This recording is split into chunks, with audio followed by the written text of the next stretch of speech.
Olá, boa tarde. Estamos aqui mais uma vez com o nosso primeiro JOEG, nossa jornada online de educação de adultos, da UFRN, do Séries Caicó.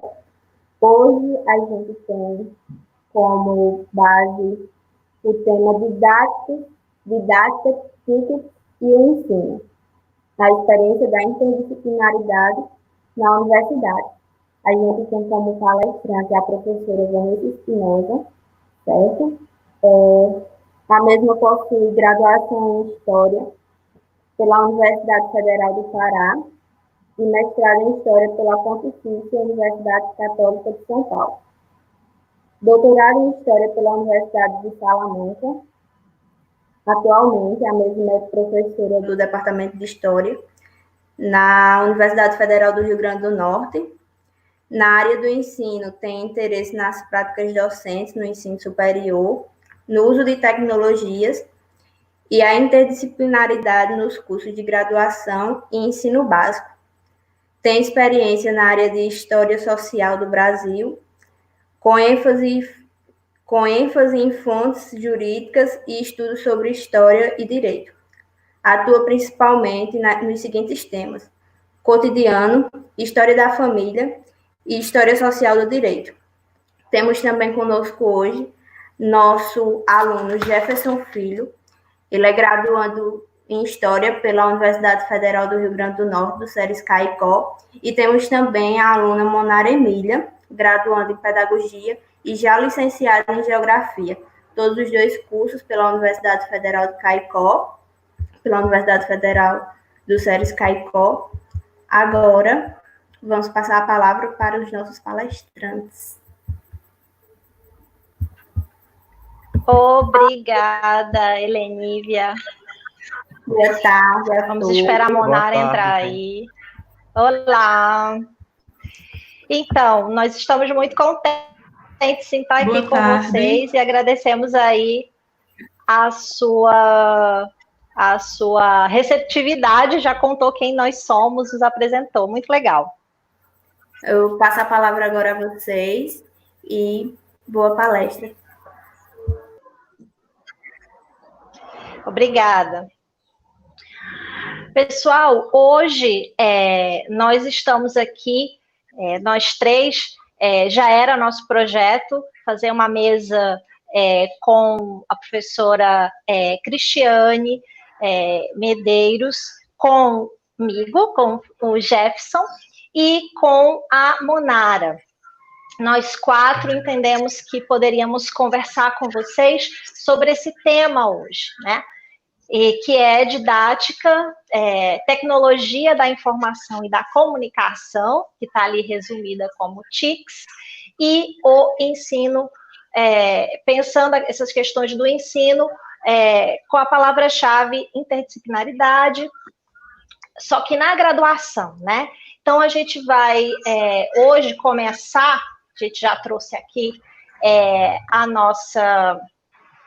o nosso tema, e queríamos trazer também a primeira dica importante para todo mundo, é que vocês permaneçam em casa. Hoje é um dia muito especial para nós, que nós estamos sentindo muita falta da professora Cristiane, né? E a professora Cristiane, por mais que tenha tomado todos os cuidados, ela está aqui compondo a nossa equipe maravilhosa de trabalho, mas ela não estará conosco porque a Covid-19 também a atingiu.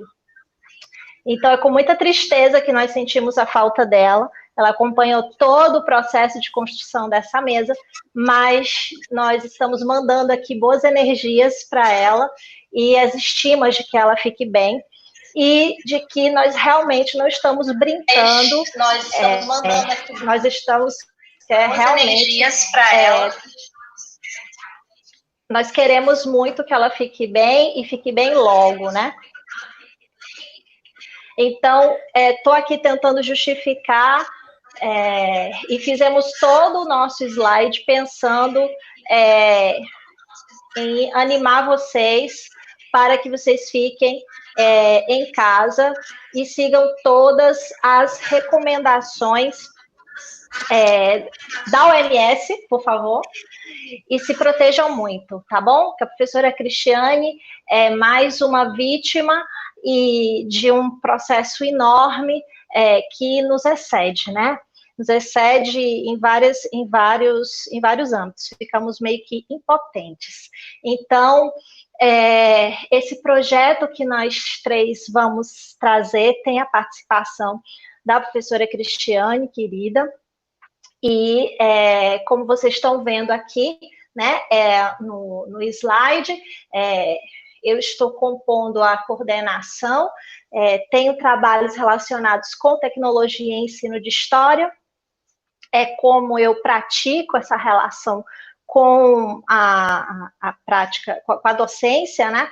Então, tanto no departamento de história do SERES, como no programa de mestrado profissional em ensino de história, eu atuo nessa área relacionando ensino, tecnologia e, claro, pensando em metodologias ativas também. A professora Cristiane é a nossa coordenadora adjunta desse trabalho, que a gente vai conversar com vocês hoje um pouquinho, e ela colabora conosco diretamente e é nossa colega do Departamento de Educação do nosso centro.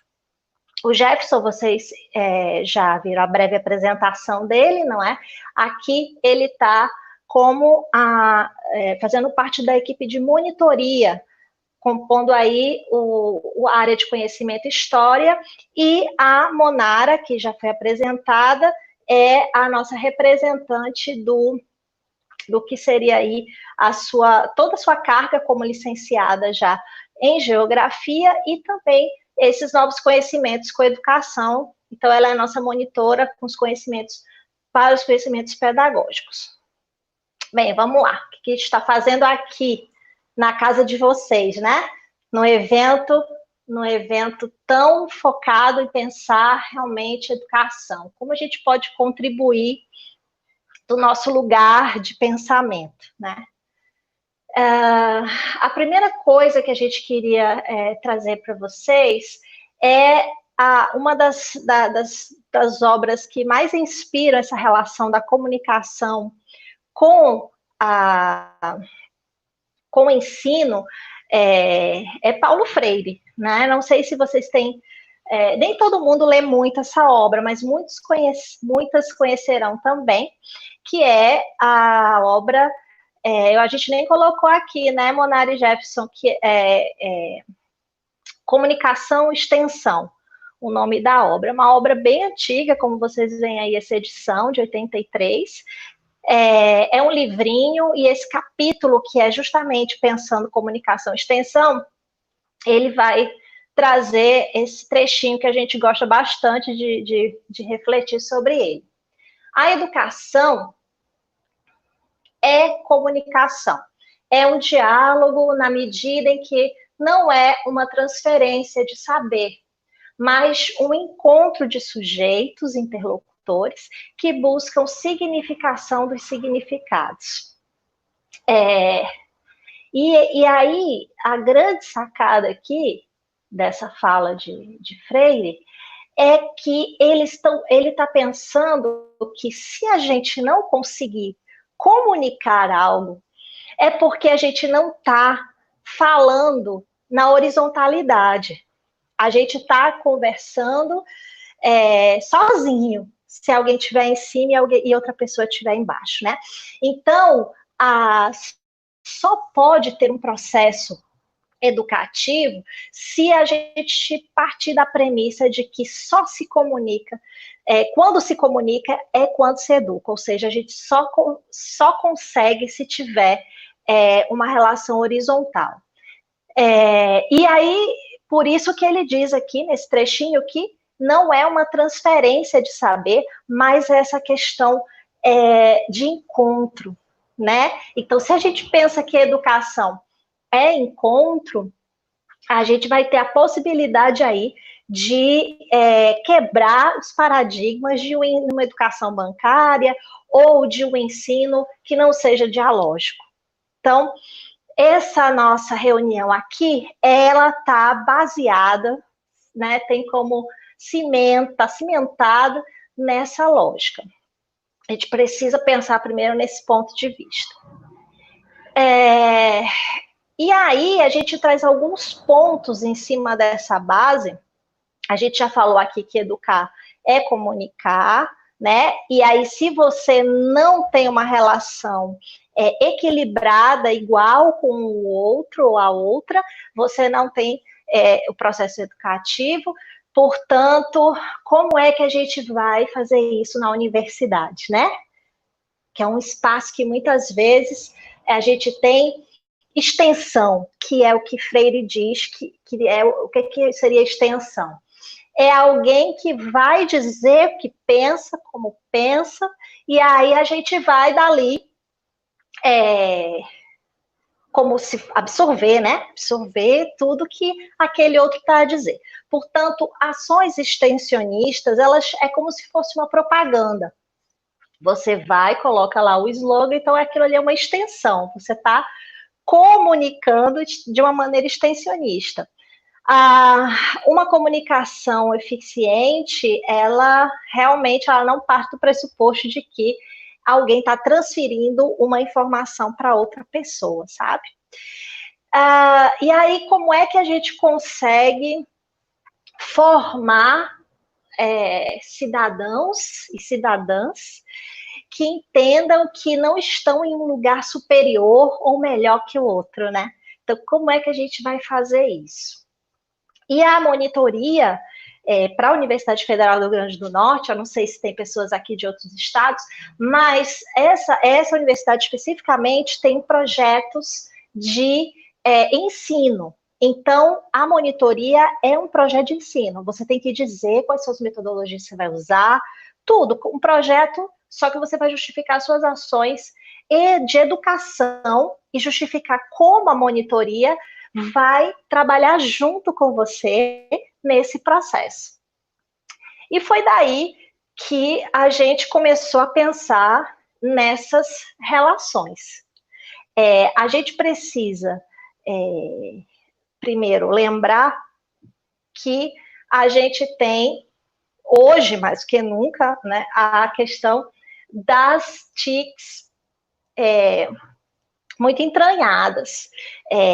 Só lembrando para vocês que tecnologia, e eu acredito que muita gente, obviamente, da educação sabe mais do que eu sobre isso, que qualquer tipo de ação da gente no mundo que exija técnica, ela é tecnologia.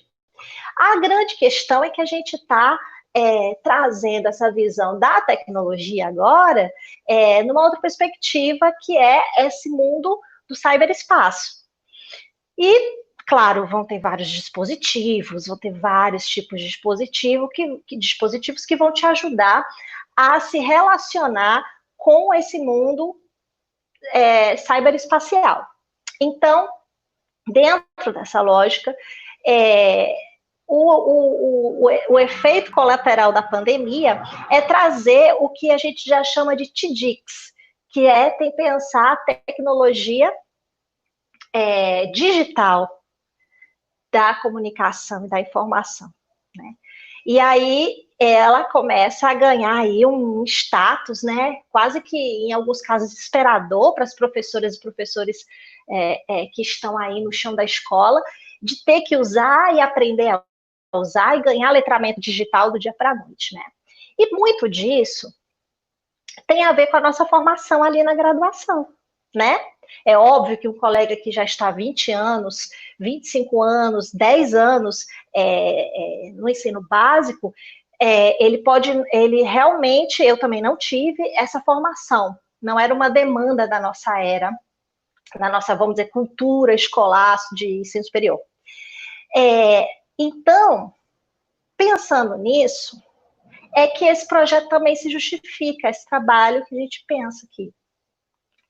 Se a gente não falar sobre esse uso, sobre letramento digital, já para essas pessoas, esses humanos que vão estar ali trabalhando formação de outros humanos no espaço escolar, qual vai ser a diferença que a gente vai fazer nesse mundo, minha gente?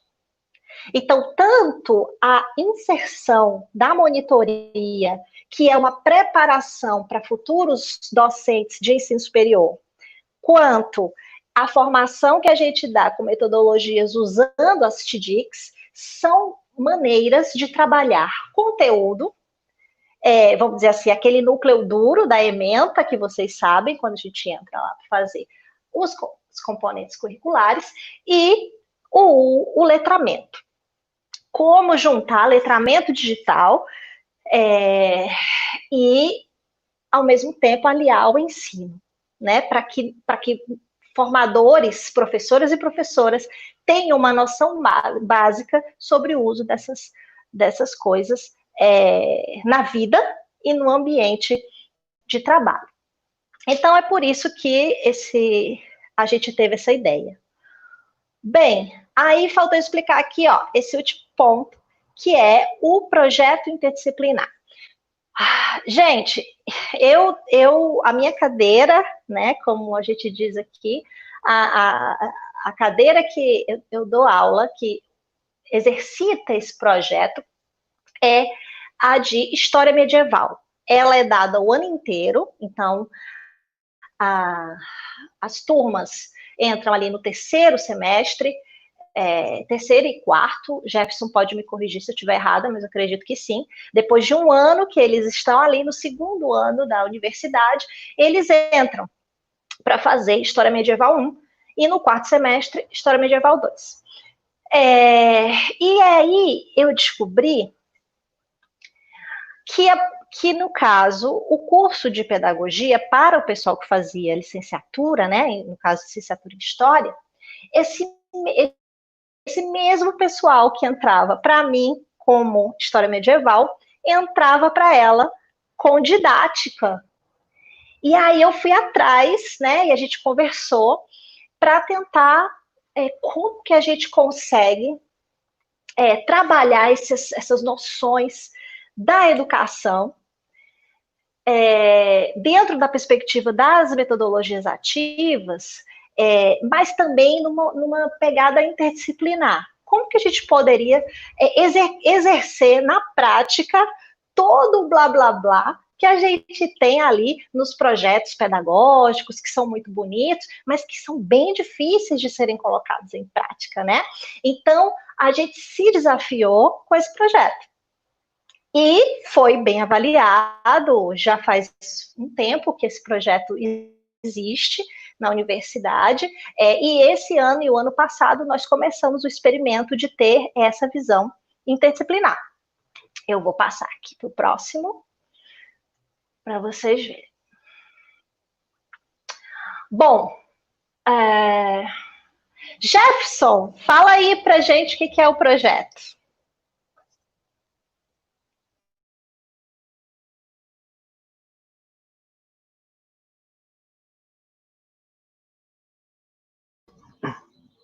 Olá, gente, boa tarde. A professora Vanessa foi muito feliz nas colocações dela, né, explicando essa relação horizontal que nós devemos ter ou tentamos ter com nossos alunos, e a partir daí de onde partiu a ideia do projeto de monitoria. E o que é o nosso projeto? Nós temos a finalidade de buscar inserir as mídias digitais na produção do conhecimento histórico em sala de aula, ou seja, nós tentamos sempre aliar as tecnologias, fazendo com que os alunos façam um projeto. Esse projeto a gente chama carinhosamente de projeto virtual, onde eles vão eles vão desconstruir as informações sobre o conteúdo que a gente dá em sala de aula, e aí vão construir um projeto baseado, por exemplo, em algum tema que eles escolhem, né? Que dentro da disciplina de História Medieval. Isso. Então, por exemplo, só para avisar para vocês aqui, um adendo, que a Monara caiu, ela está com bastante dificuldade com a internet, tá? Então, a gente está torcendo aí para ela conseguir ter uma conexão melhor, para ela também trazer essa visão, né, da pedagogia, contribuindo conosco. Isso tudo que Jefferson falou é justamente para a gente mudar o foco do que seria uma aula tradicional, né? Então, a gente está pensando aqui em deixar que essa turma, essas pessoas, né, esses alunos e alunas se tornem protagonistas do processo aí de ensino e aprendizagem. Então, a gente tem a ementa, que a gente não pode se livrar dela, né? Eu sempre brinco com eles, a gente tem que passar por isso. E aí a gente mostra para eles que eles podem ser produtores de conteúdo nas redes sociais, no caso específico de história medieval. Então, a gente trabalha com eles em história medieval nessa perspectiva, né? Essa é uma das coisas mais importantes, que eles se tornem protagonistas, que eles e elas saibam produzir no espaço digital conteúdos históricos. E aí, para isso, a gente vai orientando, né? Então, coloca ali esse processo do letramento, né? Transmigrado, como o Jefferson falou, eles têm que meio que desmembrar, que ele disse, eu não sei, como foi a palavra que você usou, Jefferson? Isso mesmo, foi uma palavra desconstruir. Assim. Desconstruir. Então, eles têm que tentar transmigrar essa linguagem acadêmica para o espaço digital, para uma rede social, que eles vão construir de acordo com o que eles acharem mais interessante, né? Depois a gente vai até mostrar, né, Jefferson, algumas coisas para eles. E o legal que é uma metodologia que pode até ser usada dentro da educação básica também, porque na medida em que os graduandos estão produzindo sobre história medieval, eles podem utilizar em algum componente curricular do seu estágio, ou até mesmo usar essa metodologia nas turmas que estão estagiando. Né? Inclusive, você fez isso também, né? No seu estágio. Sim. Na escola, você também. Em um dos meus estágios, eu usei uma turma do 9º ano. Foi um show, assim. Eu entendo que nenhuma turma é igual à outra, né? Sempre há peculiaridades e algumas táticas podem não funcionar em todas as turmas, mas eu usei, foi assim, foi muito legal. Toda a turma cooperou e, inclusive, saiu memes muito legais também, né? Porque nós estávamos trabalhando o período populista aqui no Brasil, todos aqueles presidentes e tal, e, assim, eles gostam, a turma em particular gostava muito de JK. Então, saiu altos memes com o JK, o plano de metas. Legal.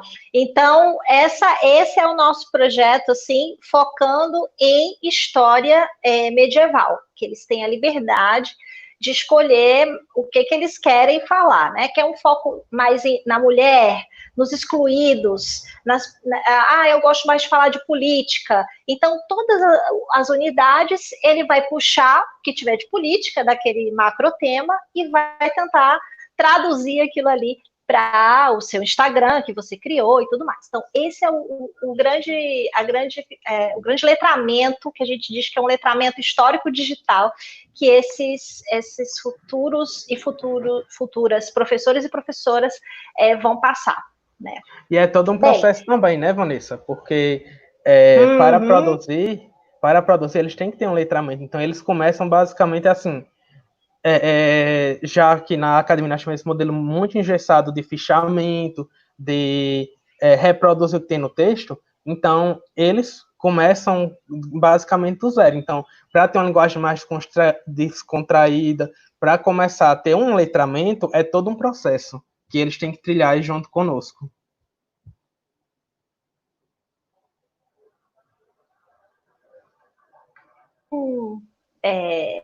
Poderia, junto com o Cris, pensar nessas questões sem a monitoria, né? Então, nesse processo eu quero só fechar mostrando um pouco da relação interdisciplinar, e aí Jefferson já pode falar um pouco sobre essas coisas da monitoria, que é a relação com a didática, né? A gente vou pedir para o Jefferson dar uma apagadinha no microfone dele rapidinho. A gente começou a pensar nesse projeto e dá muito trabalho você fazer ações interdisciplinares. Eu já fiz um outro projeto, quando eu estava no centro do Xixila, lá em Natal, com professores do curso de filosofia, e aí, no caso, com o curso de história, e dá muito trabalho, porque você precisa pensar eu ia dizer o currículo, mas você precisa pensar no que a colega está fazendo em cada unidade, e o que você está fazendo em cada unidade. E ali, a gente tem que tentar encontrar pontos de conversa, estimule essa turma que a gente está a trabalhar a pensar de maneira interdisciplinar, e entender que os saberes não estão dentro de caixinhas, né? Então, como fazer isso? E a partir dessa inquietação, a gente começou a organizar, nós 4, na verdade éramos nós 5, que a professora Denise também estava inserida nisso, que era professora de didática da noite desse projeto, e aí a gente começou a organizar as unidades de forma que, em alguns momentos, quando a colega Cristiane, por exemplo, estivesse falando de alguma relação com pensar uma sequência didática, ou como vocês façam um rascunho já para pensar as etapas do plano de aula. Então, dentro dessa pesquisa,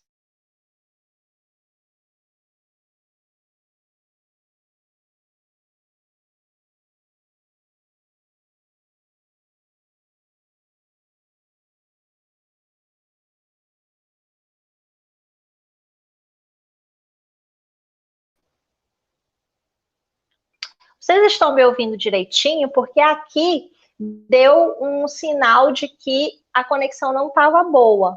Mas aí Jefferson, está me ouvindo? Estou sim, mas deu uma travada. Ah, então tá bom. Bom não tá, né, gente? Bom seria se tivesse tudo bem. Mas é assim mesmo. Então, não sei o que foi que vocês perderam, sorry. Mas a ideia era, né? Se você vai fazer um plano de trabalho, né? Você faz o teu plano de trabalho, plano de aula, já pensando nessas etapas que a Cristiane estava a ensinar, pensando em como você conectaria com história medieval. Então, tudo que eles faziam, eles também eram valorizados por isso, e valorizadas, que era justamente pensando, o que eu produzia ali, eu vou estar produzindo para a Vanessa e para a Cristiane, porque eles vão pensar assim, né? Então, você está trabalhando um plano de aula, uma sequência didática, mas você está aliando as duas coisas. Se eu não me equivoco, a primeira tentativa disso ano passado, a professora Etienne estava entrando, que já falou aqui, inclusive, né, neurociência e tal, aí ela estava e foi chegando, e aí eu tive que explicar todo o projeto para ela, foi uma querida que topou, e a gente se reunia, a gente tinha encontros, que eu não gosto muito da palavra aula, sabe? Acho que traz toda aquela carga tradicional maldita. Então, a gente tinha encontros conjuntos.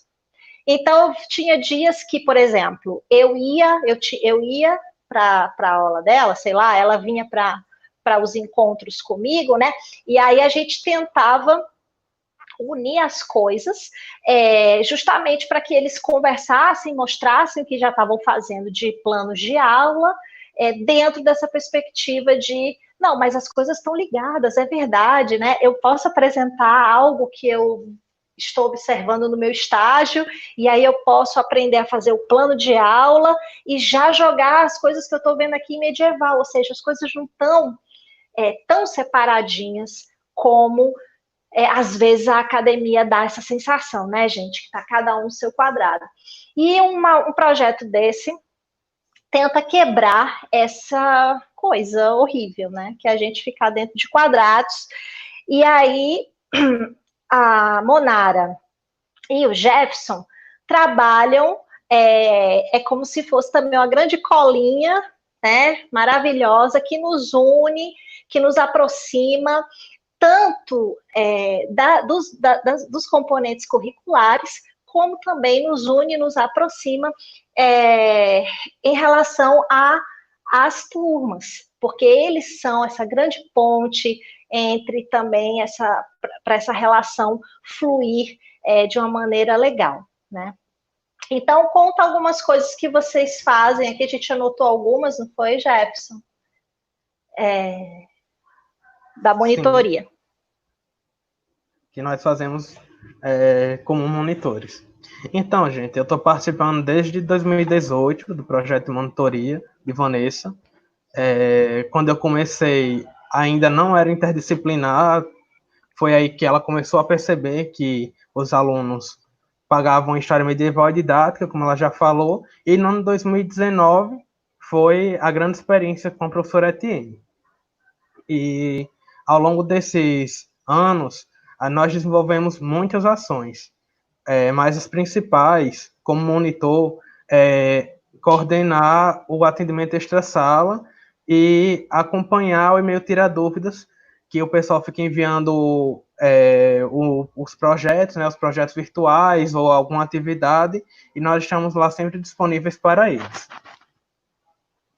E, além disso, também são desenvolvidas ações mais simples, que vão ser executadas no cotidiano da sala de aula, como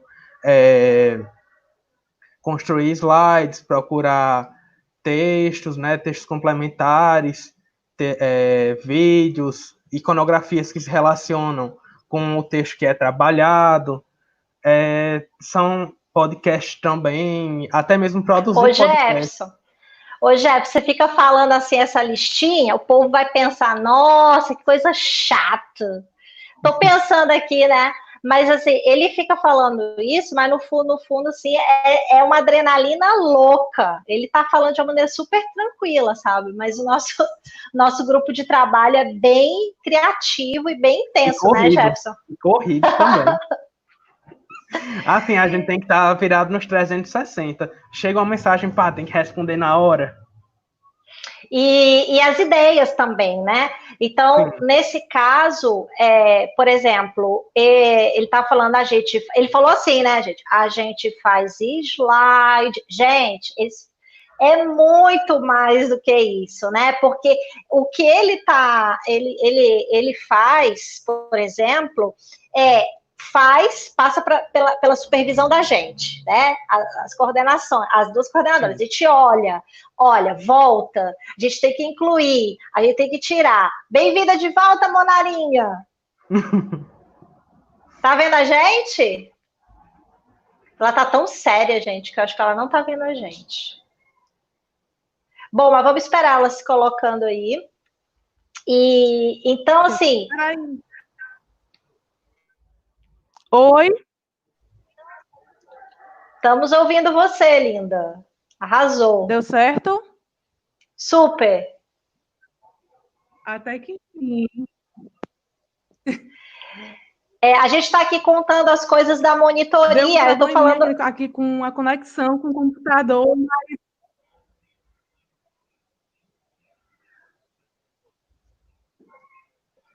mas deu tudo certo, agora a gente está te vendo, tá bom? Só te atualizando, a gente estava falando sobre as tarefas da monitoria, como é que o dia a dia e tudo mais, tá bom? Aí eu estava falando que já estava dizendo que era a gente faz também coisas do dia a dia, como um slide. Aí eu estava dizendo para ele, meu filho, não é um slide, né? Porque é todo um processo de produção, de aprendizagem que vocês passam também, né? Aí pega, faz aquela produção, né? Aquele material que seria o quê? Um apoio didático para a gente, né? Na graduação ali.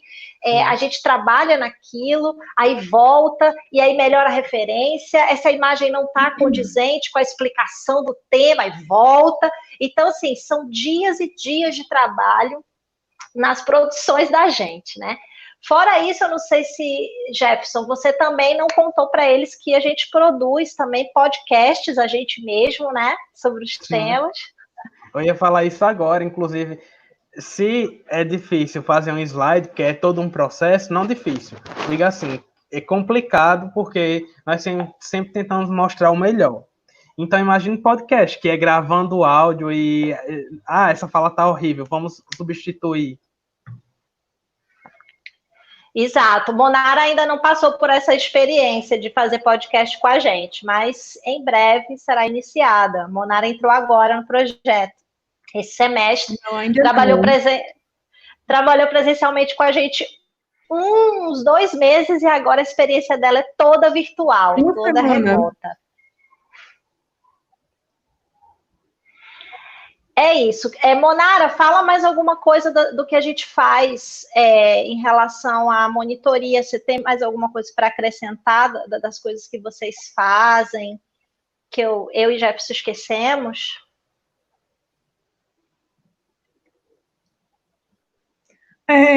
Vanessa, no momento não. É tudo isso que Jefferson falou e você falou. Tá vendo, gente? A gente fez o dever de casa direitinho. Pois então tá. Vai, Jefferson. Sobre o último ponto, né? Que é a reflexão acerca do que a monitoria traz para a gente.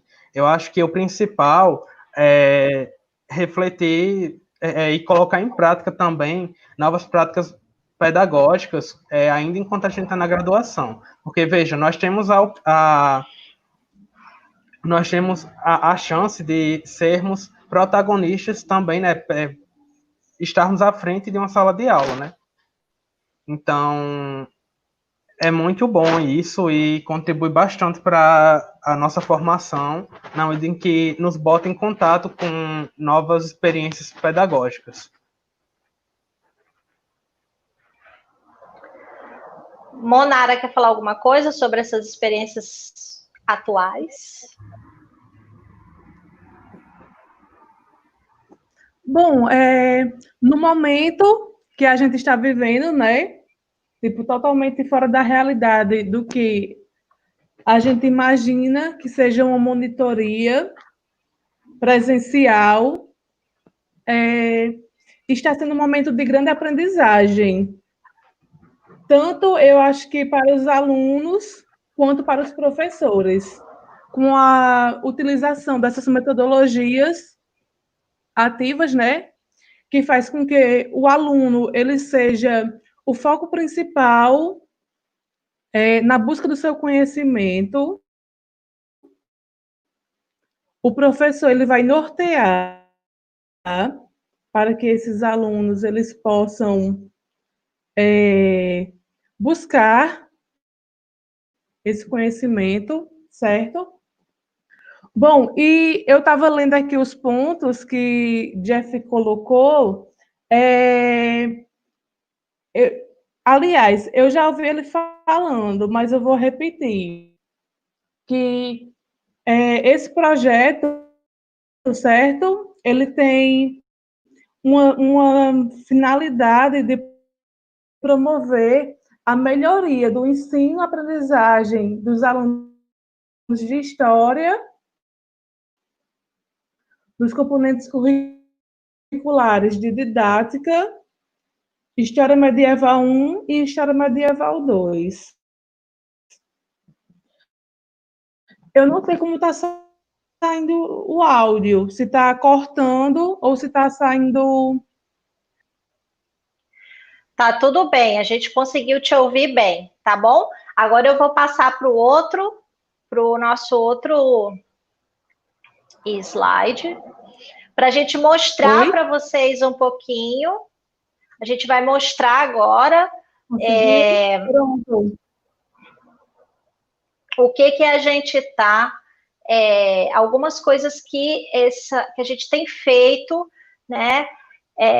Nessas nossas relações entre metodologias ativas, ações interdisciplinares e produção de conteúdos e materiais didáticos na sala de aula. Jefferson, explica para a gente, então, essa primeira imagem.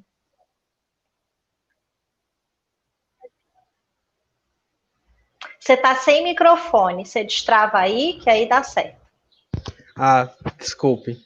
Eu estava falando que essa primeira imagem ela é bem emblemática, porque os alunos eles estão construindo um documento colaborativo online, uma atividade dentro da sala de aula, e eles a gente parte da premissa que eles já leram o texto, e então eles formaram grupos, né? Nós formamos grupos, e eles vão construir um documento colaborativo, onde cada grupo vai falar sobre determinado tema e ao fim vai construir um documento só. Essa segunda imagem foi no ano 2019, uma feira medieval que nós tivemos, que eles produziram vários materiais didáticos, que foi o início do nosso projeto interdisciplinar, e eles produziram vários materiais didáticos alinhados à BNCC, e ao final do semestre eles fizeram uma exposição, que chamamos carinhosamente de Feira Medieval. Esse aí é um produto que uma aluna, ela ressignificou o jogo de War, e ficou muito legal. Essa quarta imagem é a forma que a gente trabalha dentro da sala de aula. Tem a ver com a horizontalidade que Vanessa estava falando, porque a gente não trabalha com os alunos em fileira, um atrás do outro. A gente coloca eles em círculo e nos inserimos dentro do círculo, para mostrar que todo mundo está na mesma posição. E corrija-me, Vanessa, se eu estiver falando alguma besteira ou algo errado. Ou complementar alguma coisa se quiser também. E essa última imagem é um exemplo de produto virtual que os alunos produzem. Esse especificamente é sobre mulheres, né? As mulheres no medievo. E tem vários outros sobre, como Vanessa bem já colocou, né?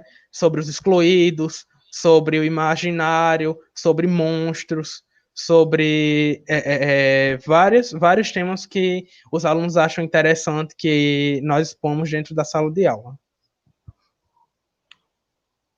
Essas experiências, gente, a Monara não participou porque são atividades pré-pandemia, né? Como o Jefferson falou, foi até o trabalho do ano passado.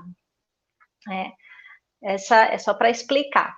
Então, essas produções aqui, a gente está trazendo para explicar para vocês que são ações cotidianas, para que a gente não fique pensar no espaço da sala como um lugar de encontro, de trabalho, de grupos de trabalho, de cooperatividade, e aí sempre estamos eu e Jefferson lá para tirar dúvidas, para ajudá-los. Às vezes eles chegam, a gente já produziu durante a semana um podcast, então a gente faz o círculo, né? Aí sempre tem o grupo da turma, né? Aí a gente manda para alguém da turma pelo WhatsApp, aí ele põe no grupo da turma, e aí a turma ouvia aquele podcast que a gente tinha preparado, e em seguida a gente tinha um quiz, ou a gente tinha alguma forma de eles pensarem sobre aquele tema daquele encontro, daquele dia, né? E essas ações são alguns exemplos, e esse agora que eu estou dando, né, de como a gente pratica essa crença crença se fica parecendo negócio, né, crença, fé, missão, algo assim, mas no sentido de acreditar de que essa linha metodológica, ela é libertadora, ela é para trazer realmente, fazer a diferença nas mentes dessas pessoas, né, desses humanos que estão em sala de aula. E óbvio que nós aprendemos. Tem uma coisa que eu não falei ainda, mas eu posso falar. Deixa eu só passar aqui. Para eu... Ah, isso aqui é sobre agora. Não, gente, espera aí. Deixa eu falar sobre isso. Vou pedir para a Helenívia diminuir um pouquinho o slide. Essa questão é bem interessante, porque durante o processo a gente aprende, e isso não é algo de menor importância nesse projeto e nessa prática docente. A gente aprende com a monitoria e a gente aprende com as pessoas, né, que estão ali inscritas naquele curso. Então, vejam, Jefferson sabia fazer podcast, eu não sabia. E aí ele chegou e disse, olha, a gente tem que fazer um roteiro, eu vou usar o programa eu já sabia mais ou menos qual é, já sabia, agora eu não lembro, Jefferson, mas enfim, aquele programa,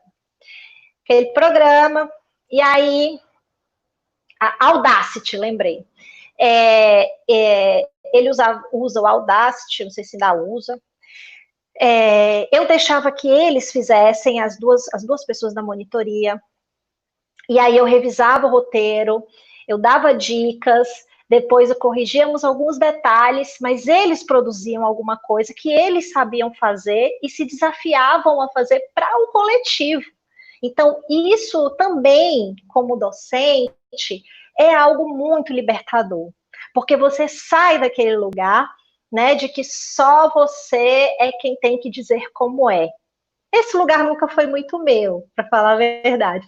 Mas o que eu quero dizer não é para ser um espaço, futuras professoras e professores, de insegurança, que teus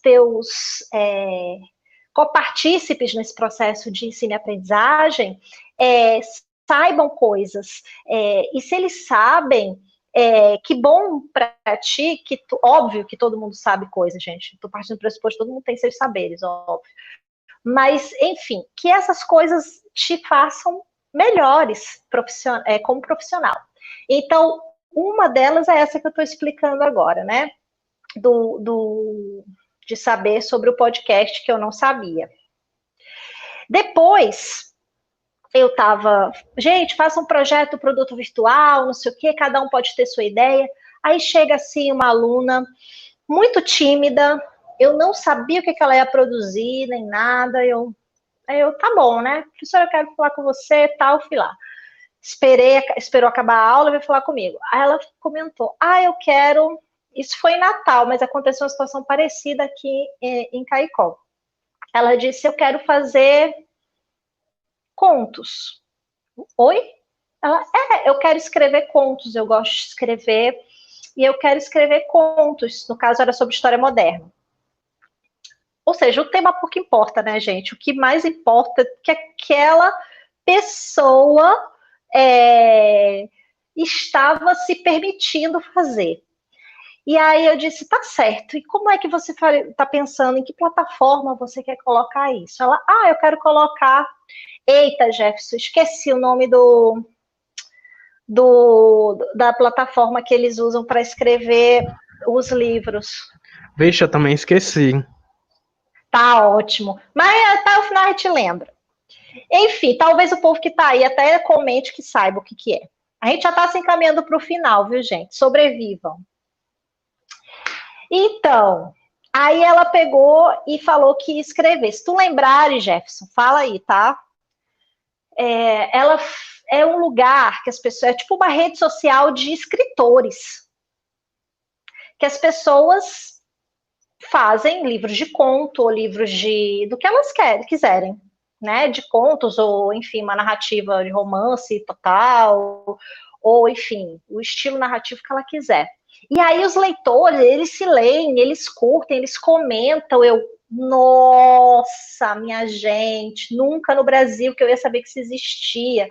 E aí eu aprendi, né? Esse ambiente. Tudo bem que eu não lembro, mas não significa que eu não saiba, né, gente? Agora eu tô até explicando o que é a plataforma. Significa que eu tive que ir lá, entender a plataforma, entrar no livro de contos dela, e toda semana ela postava um conto sobre história moderna do que ela tinha aprendido na sala. Veja lá. E a outra coisa legal é quando você faz esse contrato didático e você vê que tem pessoas que topam assim e aproveitam a oportunidade, você aprende com ela também e ela se descobre. E esse caso foi um que eles decidiram fazer um ambiente do Tumblr, também aprendi o Tumblr com vários alunos e alunas, que eu não usava o Tumblr, né? É uma rede bem adolescente, aviso para quem não usa. E aí, eu fui nesse Tumblr, eles resolveram fazer quadrinhos. Uma era excelente, desenhava muito bem, o outro era excelente roteirista, era uma dupla ou era um trio, não lembro. E eles fizeram tirinhas modernas. Minha gente, eles fizeram um negócio muito legal. Ela desenhava na mão, depois eles jogavam isso para o computador, faziam a pintura digital e fizeram bilíngue esses quadrinhos, com tirinhas curtas sobre temas de história moderna. Mas nunca que eu ia saber sobre isso. Depois de medieval, a gente também teve alguns alunos ou alunas que fizeram também algo parecido. Quadrinhos, HQs, enfim. Eu lembrei da plataforma, se chama Wattpad. Inclusive, a aluna que escreveu os contos de história medieval, a plataforma, o projeto, ela se chama Os Contos de Mira. Os Contos de Mira. Marcela, né? Isso mesmo, Marcela Calife. E é muito legal porque ela vai falar sobre os reinos germânicos, tem uma historinha para cada tema de medieval. E todas elas se relacionam assim ao fim, né? São histórias que se relacionam no fim. É muito bacana. E isso a gente não ia saber, né, se a gente não tivesse trazido um projeto em que eles tivessem autonomia de criar e fazer o que eles quisessem, né? Então, isso aqui é o legal da prática docente aí, nesse caso. Nesse caso, não, gente, em todos os casos, a gente sai ganhando. Ninguém sai perdendo nesse negócio. Eu aprendo um monte. Então, esses casos inspiram a gente a continuar. E que, na verdade, essa conversa de hoje da gente aqui inspire você que está nos vendo ou nos ouvindo a não desistir se você tiver que exercitar essas experiências docentes que saiam do lugar confortável. Né? Eu não tive nenhum problema com isso, mas encorajo, Cristiane também não, super tranquila, a gente coloca os desafios, ela super apoia. Então, essa é uma conclusão desses exemplos que eu acabei de trazer para vocês, tá bom? Helenívia, voltemos ao nosso slide, depois desse intervalo comercial. Por favor. Obrigada. Monara, se quiser falar, eu super quero que você fale.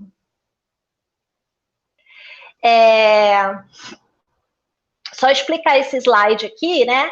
Que foi uma coisa que todos dois pensaram, gente. Todos dois.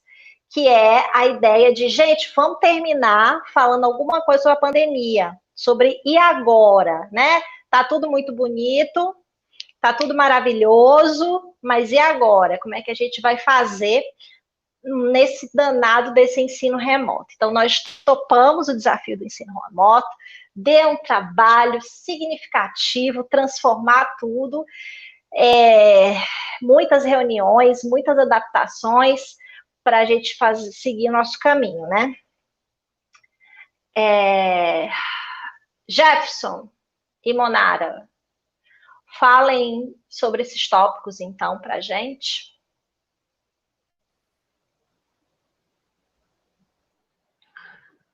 Boa tarde, novamente. Pode falar, Manala, desculpe. Posso? Pode. Porque, assim, né, falou os dois. Assim, pessoal, de uma forma geral, certo? Esse projeto, ele está sendo feito a utilização de metodologias ativas na construção da autonomia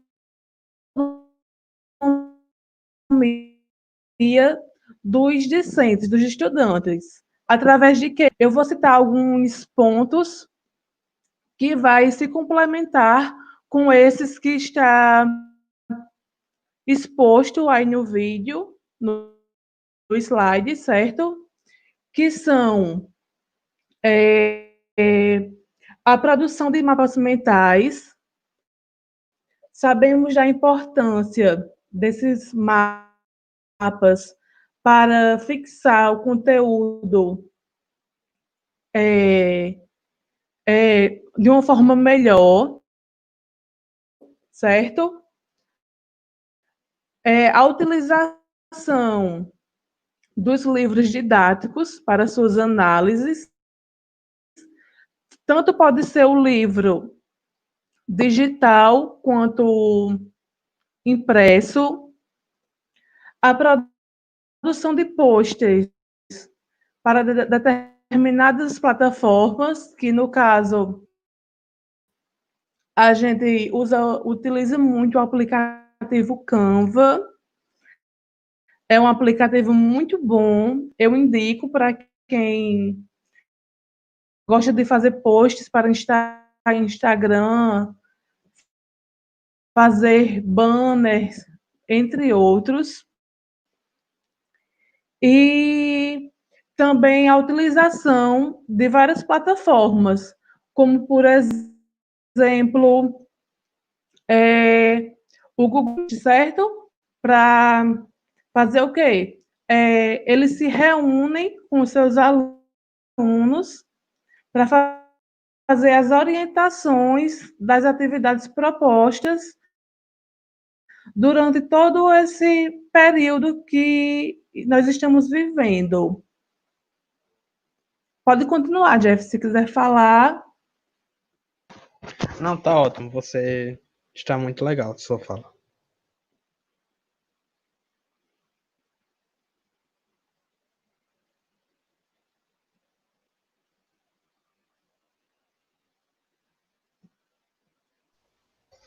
Parece que deu um probleminha na fala de Monara, mas sobre o que ela estava falando, nós... Então, dando continuidade, com esse ensino remoto, essas aulas adaptadas, certo? A metodologia de ensino dada... Pronto. A metodologia de ensino, ela foi mudada, alguns pontos. Com isso, houve a elaboração de materiais específicos. Está prestando, não? Está.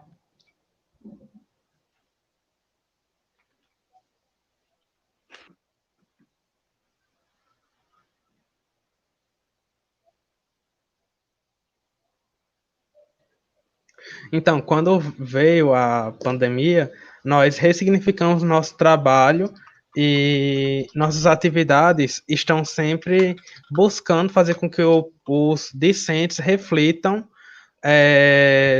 sobre os temas que nós propomos em história medieval, né? Seja fazer uma análise de um livro didático sobre uma situação hipotética, como os povos germânicos eram retratados, ou fazer mapa mental, como já falou a Monara, ou produzir um áudio, né, que aí já coloca já coloca sobre a mesa diversos tipos de saberes que eles vão ter que articular, e sempre também a gente melhora, dá uma apimentada no desafio, porque não é só produzir um áudio, mas é produzir um áudio para um público específico.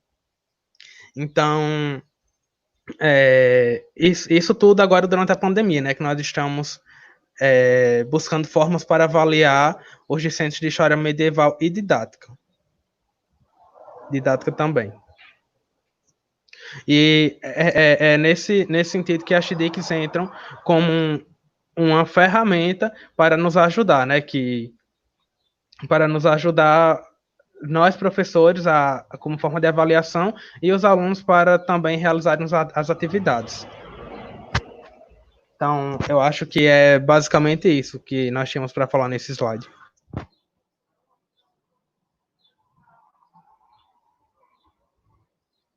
Vocês estão me ouvindo direitinho, né? Sim.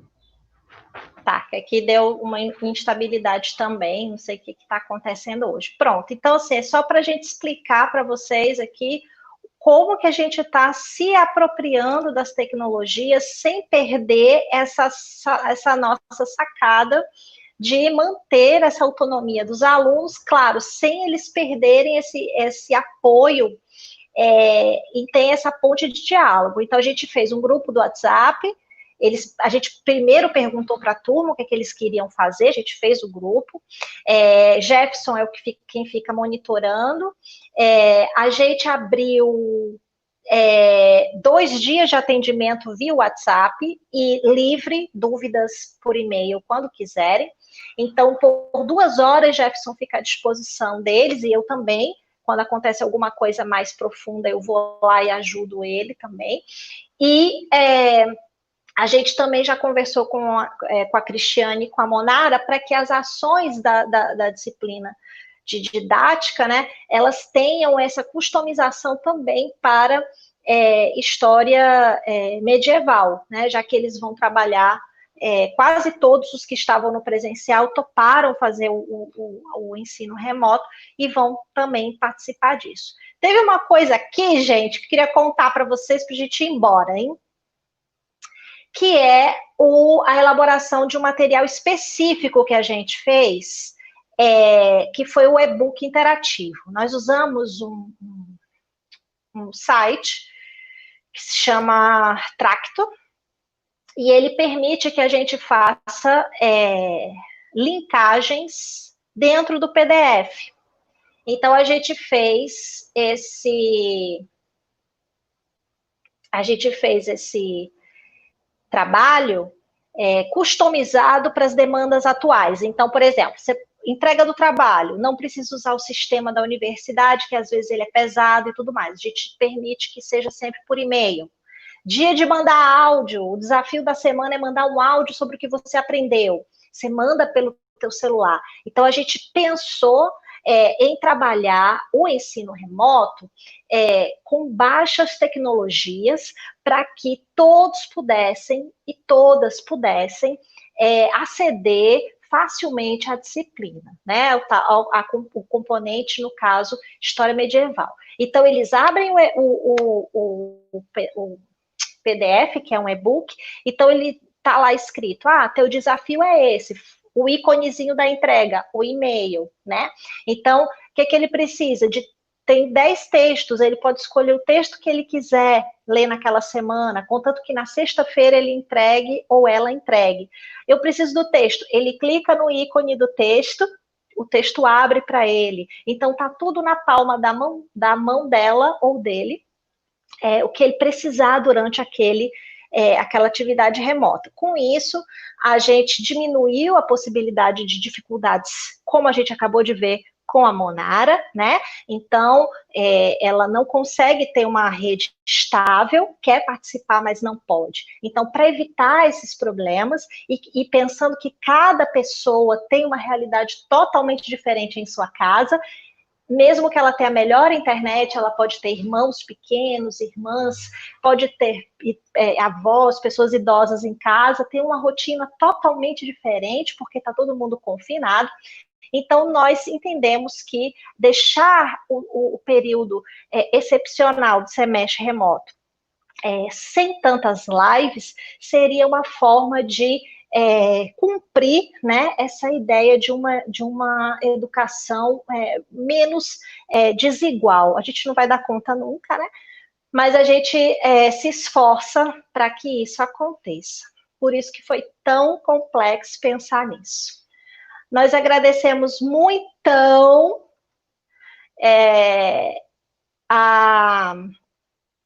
a presença, a assistência. Eu sei que tem aí umas 100 pessoas assistindo isso, né? Então, eu quero agradecer e reforçar, fiquem em casa, independentemente dos poderes públicos, fiquem em casa. A gente hoje tem um déficit na nossa roda de conversa que é a prova cabal de que não é possível retornar nem o comércio, nem uma menos o ensino, né?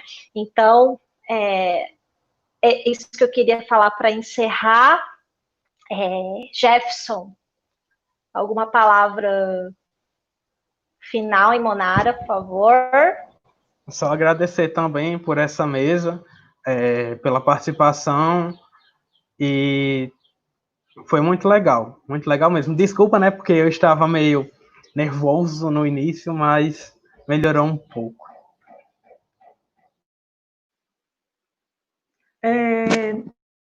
Eu queria pedir desculpas, né? Não é como a gente espera que aconteça.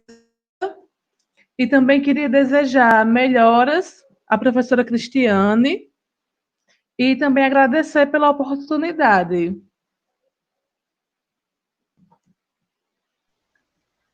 Legal. Cadê Helenive aqui conosco? Sobreviveu, Helenive, a nós. Uma horinha, hein? Tudo bem interessante, uma coisa que a gente está tentando. Por exemplo, eu estou muito atentada a fazer questão de mapa mental, mexer com aplicativos de edição como o Canva, facilitar o nosso estudo e aprendizagem como meios mais fáceis, eu diria. Foi uma palestra muito enriquecedora, certo? Monara, não precisa se desculpar, isso são coisas que acontecem, a gente nunca sabe como vai ser, mas ocorreu tudo bem, foi lindo, a gente tem aqui vários elogios, desejo melhoras à professora Cristiane, que ela possa passar com isso e sair muito bem, se Deus quiser. E nossas perguntas estão chegando.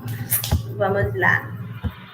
A primeira pergunta é da Jussara Lima, e ela diz o seguinte: boa tarde, de que forma os alunos com deficiência estão sendo inseridos e conseguem realizar as atividades nesse período de ensino remoto? Quais são as metodologias e estratégias utilizadas? Nesse caso, Jussara, a gente, para conseguir alcançar esse perfil específico de alunas e alunos com deficiência, a gente sempre avisada e avisado quando tem essa demanda, né? Então, a CIA, né, tem esse cuidado de nos enviar, e aí a gente adapta e tem o apoio deles para fazer essa relação de aproximação e, obviamente, de que para que aquela pessoa se sinta contemplada com as estratégias. Nesse caso específico das nossas experiências, nós não tivemos essa demanda, então não vou poder me aprofundar muito nisso. O pessoal aqui nos comentários está perguntando questão da lista de frequência, certo? Funciona no mesmo modelo das outras lives, o link da frequência está na descrição do vídeo, já está aberto, certo? Para vocês irem lá, assinar e colocarem os seus nomes. Vamos esperar chegar aqui mais algumas perguntas. Enquanto isso, a gente vai ficando com o elogio do público. E outra coisa, a gente está aqui, né, do outro lado, a gente tem problemas com a internet e tudo mais, mas a gente pede a compreensão de todo mundo, porque isso pode vir a ocorrer com qualquer um.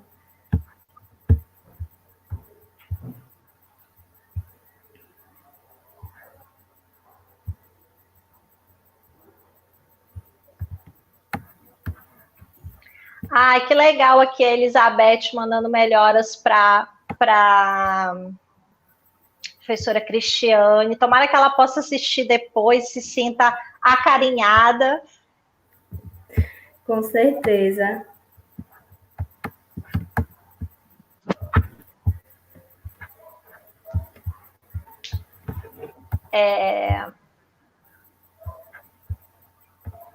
Eu não sei se eu acho maravilhoso o povo não ter o que perguntar, ou se eu acho horrível. Porque, veja, o lado positivo, nós explicamos várias questões que ficaram claras o suficiente, que não demanda uma dúvida muito grande sobre o que a gente está fazendo, né? Foi pleno entendimento nossa proposta, então isso é muito legal. E vejo aqui que várias pessoas entenderam e elogiaram. Que bom. A gente está aberta aí para isso, para aprender, né? É isso que é o legal de ser docente. E a monitoria está passando por isso agora. A gente nunca sabe o que nos espera, no nosso caso, a cada semestre, dependendo do colega e da colega a cada ano, né? Então, aquele perfil da turma fica conosco e é uma aventura, e o espaço escolar, ele é um lugar de experimentação, ele não precisa ser a receita sempre do mesmo bolo, gente. Muito enjoativo, ninguém que aguenta ficar 30 anos fazendo a mesma coisa. Quer dizer, deve ter, né? Mas é muito, para mim, né, desestimulante viver. Então, por isso que é legal, sempre pesquisando, sendo professora pesquisadora, sempre buscando novas bibliografias, coisas que estão saindo sobre o tema, no caso da minha componente, e sempre pensando em metodologias ativas e como eles podem se ligar nisso de uma maneira mais, né, para ter significado para eles. É isso. Chegou aqui uma pergunta do Juan. Ele pergunta: Vanessa, a experiência no ensino superior é rica e pode ser um caminho possível para o ensino básico. Com as demandas para o ensino remoto, como você encara a nova realidade das TICs para os professores?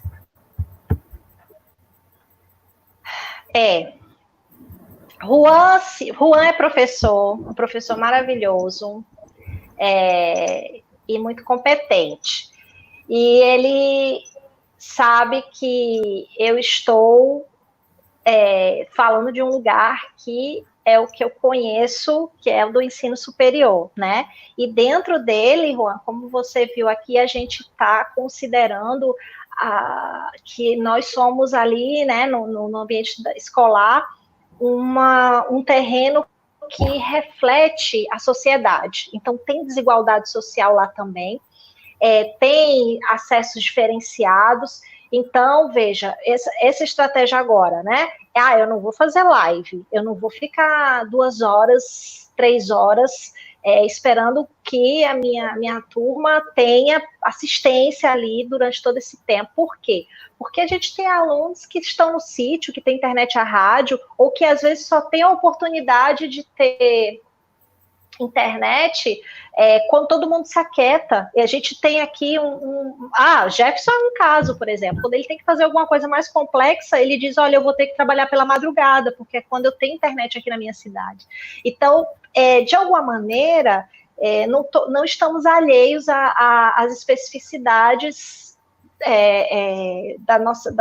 do nosso, né, espaço escolar.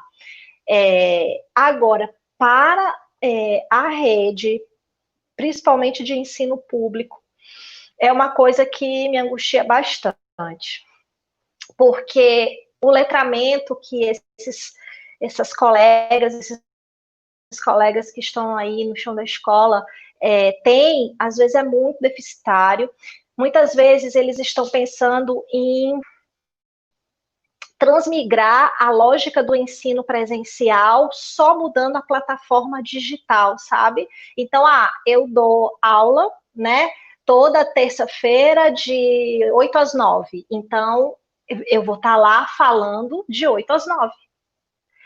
E com isso, eu não sei se eu consigo julgar essas pessoas, porque elas vão dar aquilo que elas têm.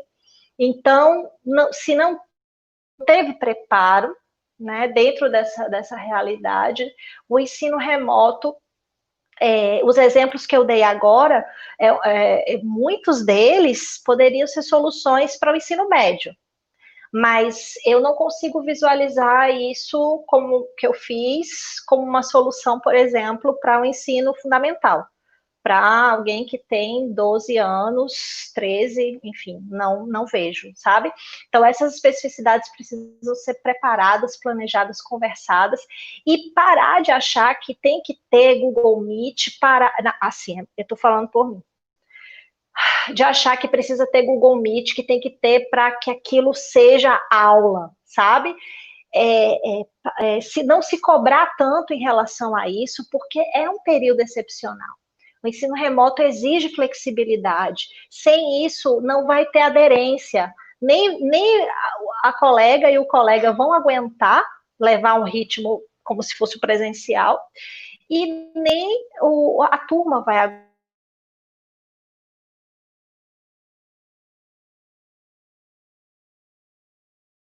forçar preparo.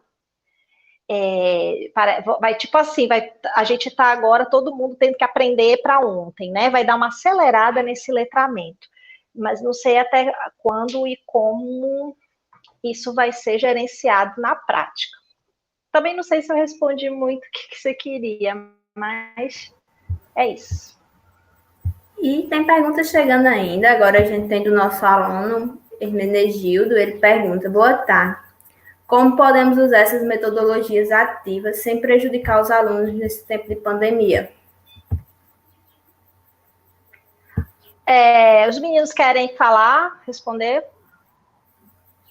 Porque essa vocês também sabem, né? Como é que a gente está fazendo para ajudar eles.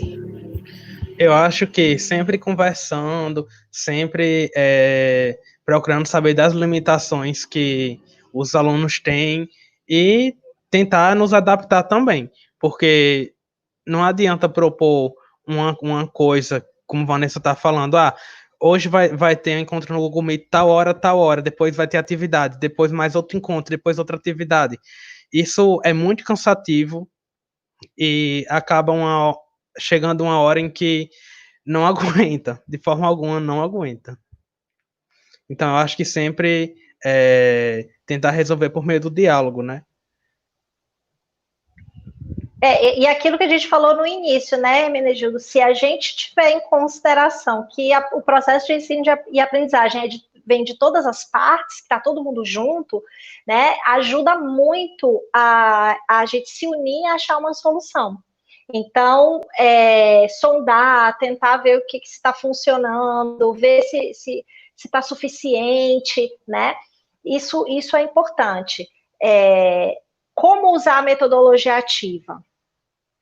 Eu acho que se o ensino remoto não for baseado em metodologia ativa, vai ser aquilo que a gente estava conversando, que foi o exemplo de Jefferson, né?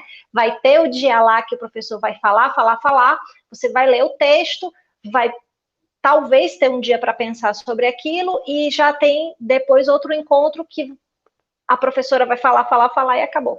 Então, em que momento você vai ser ativo nesse processo, né? Você vai estar sendo o tempo todo induzido, mas de uma forma meio passiva. Então, dentro do ensino remoto, as soluções que a gente está colocando aqui, acho que respondem essa demanda. A gente coloca lá, por exemplo, eu não sei, todo mundo aqui deve ter estudado ou lembra em história medieval. Deixa eu ver aqui uma coisa bem... o que eles... Império Carolíngio, sabe? Os bárbaros, que é uma coisa bem, né?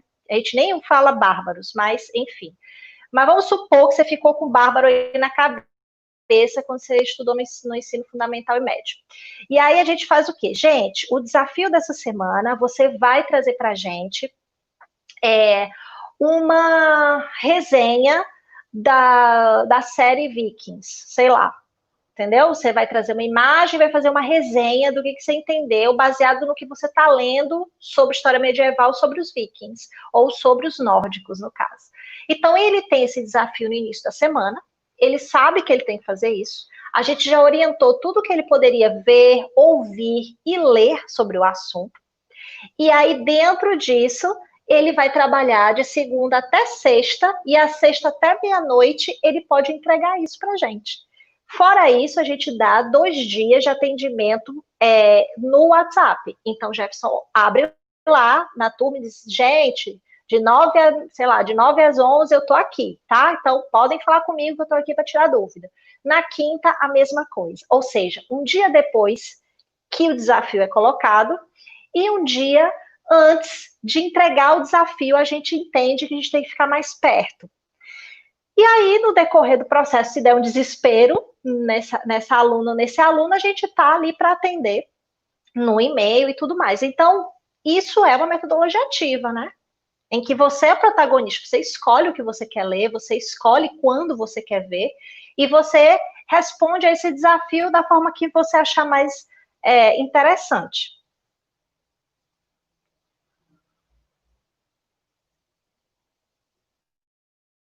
A gente tem mais 3 perguntas para a gente encerrar nossa discussão, certo?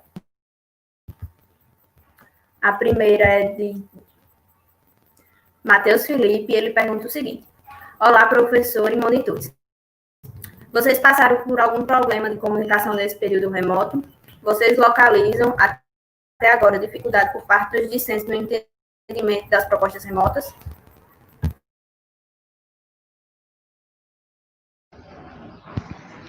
Olá, Matheus, é um dos nossos alunos, inclusive. Ele fez uma pergunta bastante interessante, porque sempre quando surge alguma dúvida, ou eles desesperam, como Vanessa falou, sempre eles nos procuram, seja no privado, em grupo, no grupo mesmo, ou através do e-mail. E aí a gente vai acalmando, vai tentando apaziguar e acaba que no fim ele entende, ele se propõe a fazer o que nós estamos propondo e acaba dando certo. E também, Matheus, tudo bem, Matheus? Então, eu concordo e acho que sim, e eu acredito que vocês, todos que estão aqui nessa mesa, também tiveram essa experiência desesperadora, principalmente a primeira semana do ensino remoto, não foi não? Meu Deus, que é isso? Aí Jefferson dizia, meu Deus, estão perguntando cadê o link do Google Meet? Eu, minha gente, que link do Google Meet? Que não tem Google Meet, né? Então, assim, aquela ansiedade, e olha que são 3 componentes para fazer, né? Não pode mais. Então, deve ter sido muito complicado, a gente passou muito tempo planejando, e a gente entende que é um processo de adaptação bem difícil para vocês, porque está sendo para a gente. Tá? Então, também não sei, Matheus, se a gente respondeu, mas isso foi o que aconteceu, principalmente na primeira semana. Depois da primeira semana, parece que as coisas foram se acalmando e todo mundo foi se alinhando mais.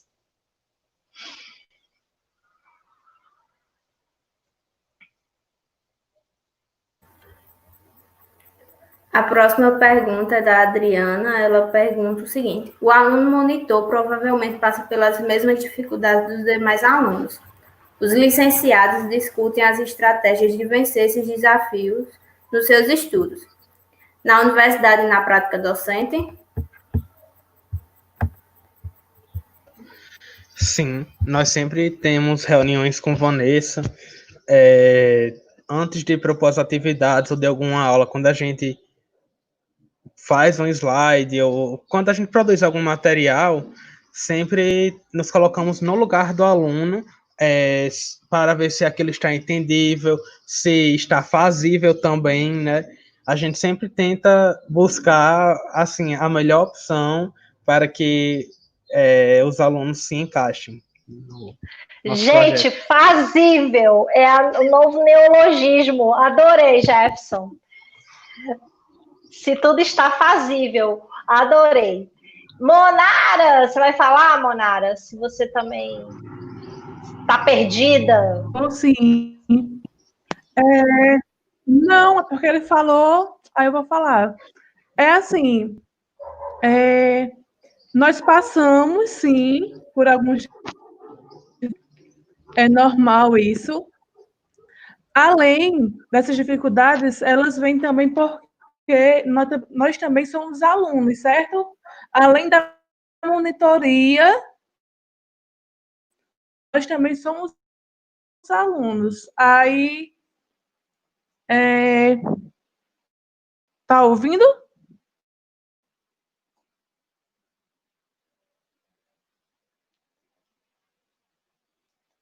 Aí, ela pergunta se assim, se os licenciados discutem essas estratégias. Sim, nós discutimos as estratégias que seriam e assim facilitar tanto a vida do monitor quanto do professor.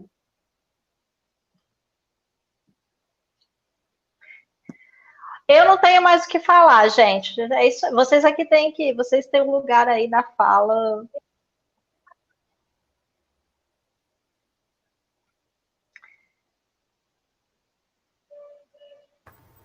Agora você vai falar, porque a pergunta é direcionada a você.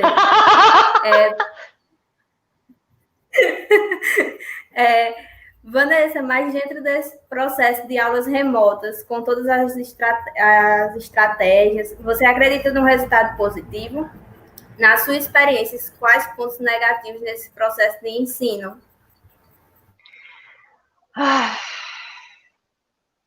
Olha, Vanessa, minha xará, eu acredito que sem ter o contato presencial, a gente vai ter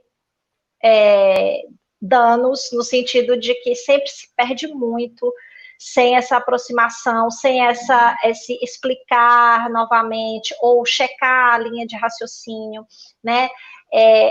A gente tem que acreditar numa autonomia muito extrema, sabe?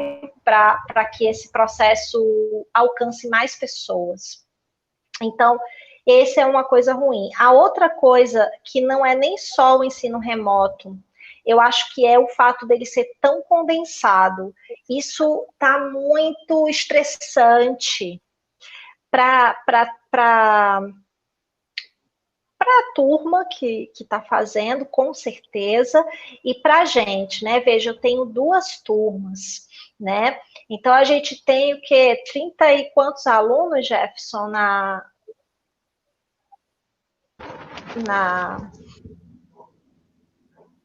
de medieval?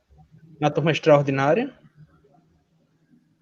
nós tínhamos 35, só que alguns desistiram, estamos por 32, 31. Pronto, mas é um número alto, assim, 30 e vamos supor que tenhamos 32 alunas e alunos.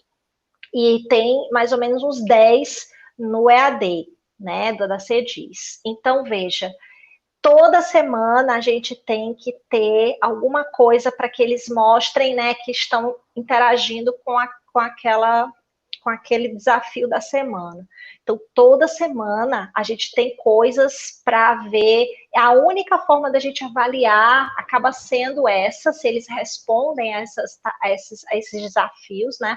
Então, acaba sendo para a gente também bastante estressante, e se colocando no lugar dessa jovem e desse jovem, né, que pode ser mãe, que pode ser pai, que são trabalhadoras e trabalhadores, eu sempre estou pensando nisso como também algo negativo. Ou seja, a distância física, a gente perde um pouco desse acompanhamento, que eu acho que seria interessante, primordial, e 2, a gente, em nome de acreditar em alcançar mais e diminuir as desigualdades, a gente também vai abrir mão desse estar perto, mesmo que virtualmente. Então, tem um lado ruim, sim, que é esse. E, por outro lado, a demanda alta sobre essas pessoas que fazem o curso, com certeza vai impactar na aprendizagem dela. Porque, como eu te falei, são trabalhadoras e trabalhadores, mães ou irmãs que estão com os irmãos, com a avó, enfim, né? E tudo isso é muito estressante, e toda semana ter que entregar 2, 3 trabalhos, eu imagino que esses são as nossas, assim, contra nós o tempo inteiro. Fora que, claro, a gente está no meio do negócio que não sei o que acontece, o povo não sei, mas a gente está dentro de uma situação excepcional demais para o psicológico, né? Então, tudo isso a gente tem que considerar, que é uma experiência inédita e que não vai ser o ideal, mas que a gente também trazer essa rotina é positivo, de alguma maneira, para quem topou a experiência de seguir estudando no isolamento. Bem, a gente chegou ao fim das nossas perguntas, certo? Eu agradeço demais a participação dos monitores e da professora. Foi um prazer tê-los aqui nesta tarde. E é isso. A gente do Joelho agradece demais a contribuição de vocês para os nossos conhecimentos e podemos contar com vocês quando tudo isso passar. Podemos estar presentes corpo a corpo. Tchau, gente. Prazer. Tô saindo. Adeus. Tchau, tchau. Tchau.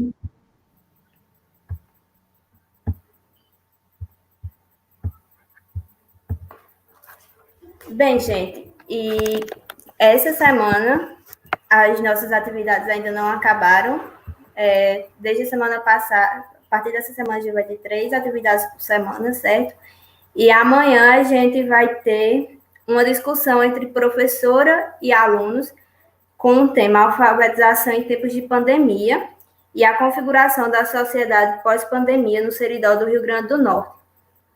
A gente vai ter na nossa mesa a professora Ângela Maria Chuvas, o aluno Eduardo Bruno, Juana Maria e Suzana dos Santos. Nosso encontro é marcado às 3 horas. Não esqueçam de marcar a frequência de vocês, certo? E até lá, se cuidem e fiquem em casa. Tchau, tchau.